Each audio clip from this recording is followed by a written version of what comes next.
শহরের বুকে আগ্নেয়াস্ত্র তৈরির কারখানা। হাপানিয়া সবুজ পল্লী থেকে পিস্তল তৈরির সরঞ্জাম উদ্ধার। শহরের বুকে আগ্নেয়াস্ত্র তৈরির কারখানার হদিশ মিলল।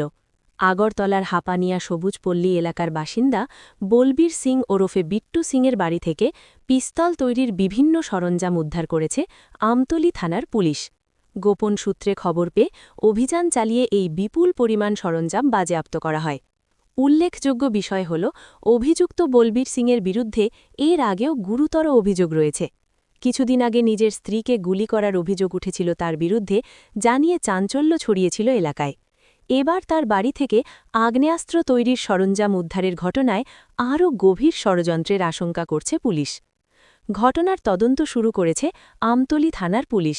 এই চক্রের সঙ্গে আর কেউ যুক্ত রয়েছে কিনা তা খতিয়ে দেখা হচ্ছে। অভিযুক্তকে জিজ্ঞাসাবাদ করা হচ্ছে এবং আইন অনুযায়ী পরবর্তী পদক্ষেপ নেওয়া হবে বলে পুলিশ সূত্রে জানা গেছে। কার্তিক চৌমুনি, সেখানে যে বলবীর সিং ওনার বাড়িতে আর্মস জাতীয় কিছু জিনিস আছে। তো অ্যাকর্ডিংলি ইমিডিয়েটলি এই খবরটা পাওয়ার সঙ্গে সঙ্গে আমতলী পিএস থেকে team under the leadership of sub inspector Mrinal Pal ওইখানে যায়। গিয়ে বাড়িটাকে বলবীর সিংয়ের বাড়িটাকে ভালো করে সার্চ করা হয়। সার্চ করে ওনার বাড়ি থেকে আমরা কিছু 7 কার্ট্রিজ কেস রিকভার করি, কিছু বুলেট জাতীয় আইটেমস রিকভার করি, প্লাস কিছু আরও টুলস আমরা এখান থেকে রিকভার করি।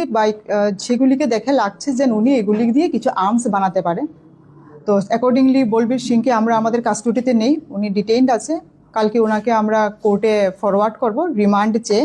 আর বাকি যে আইটেমসগুলি আমরা রিকভার করেছি ওইগুলিকে আমরা ফরেন্সিক ল্যাবরেটরিতে পাঠিয়ে এগুলি কীভাবে এবং কী কাজ এগুলি সেটা আমরা রিপোর্ট নেব। এখন আমরা প্রিলিমিনারি আমরা জানতে পেরেছি যে 2024 ওনার বিরুদ্ধে কলমছড়া পিএসে একটা কেস আছে। তো সেটা বাকি ডিটেলসটা আমরা আনছি যে উনি কিসে অভিযুক্ত ছিলেন এবং কী কী ম্যাটারে উনি আগে অ্যারেস্ট হয়েছিল। তো সেই ডিটেলসগুলো আমরা এখানে ইনক্লুড করছি।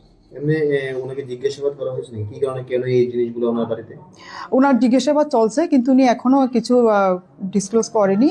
তো আমরা ওনার একটা টিম আমাদের ওনার কন্টিনিউয়াস ইন্টারোগেশন করছে।